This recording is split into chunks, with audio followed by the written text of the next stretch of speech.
విజయవాడ మాజీ MP Kesineni Nani active అవుతారా? తిరిగి రాజకీయాల్లోకి వస్తారా?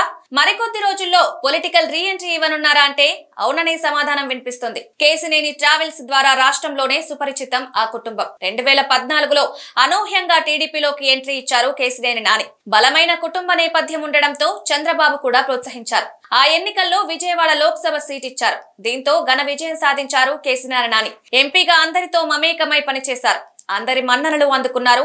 అధినేత చంద్రబాబుకు అత్యంత సన్నిహితుడుగా మారారు. అయితే 2019 ఎన్నికల్లో వైసీపీ ఘన విజయం సాధించింది. జగన్ ప్రభంజనం సృష్టించారు. అటువంటి సమయంలో కూడా కేసినేని నాని విజయవాడ ఎంపీగా గెలిచారు. పార్లమెంటు స్థానం పరిధిలోని 7 అసెంబ్లీ నియోజకవర్గాల్లో పార్టీ ఓడిపోయినా ఎంపీగా మాత్రం కేసినేని నాని గెలిచారు. అది తన వ్యక్తిగత చరిష్మాతోనే సాధ్యమైందని నాని భావించారు.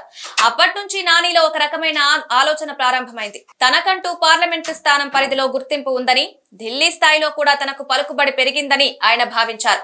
అక్కడి నుంచి అధినేత చంద్రబాబును లెక్క చేయడం మానేశారు. లోకేష్ నాయకత్వాన్ని సైతం వ్యతిరేకించారు.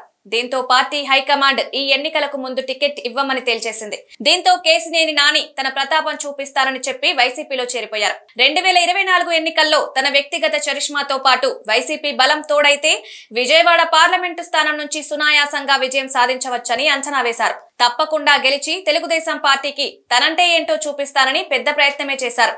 కానీ భారీ ఓటమి ఎదురైంది. దాన్ని జీర్ణించుకోలేని కేసినేని నాని ఫలితాలు వచ్చిన 2-3 రోజులకి రాజకీయాల నుంచి తప్పుకున్నట్లు ప్రకటించారు. చేజేతులా గెలిచే పార్టీని వదిలి ఓడిపోయే పార్టీలో చేరారన్న బాధ ఆయనలో వ్యక్తమైంది. అయితే అప్పట్లో దూకుడుతనం వల్ల వ్యాపారాలు కోల్పోయానని, ఇప్పుడు రాజకీయంగా తప్పుడు నిర్ణయాలు తీసుకున్నానని మనస్తాపానికి గురయ్యారు. అందుకే గత కొద్ది రోజులుగా అజ్ఞాతంలో ఉన్నారు. ఎంపీగా ఉత్తమ సేవలు అందించారన్న పేరు నానికి ఉంది. అందుకే ఆయన నాయకత్వాన్ని కోరుకున్న వారు ఉన్నారు.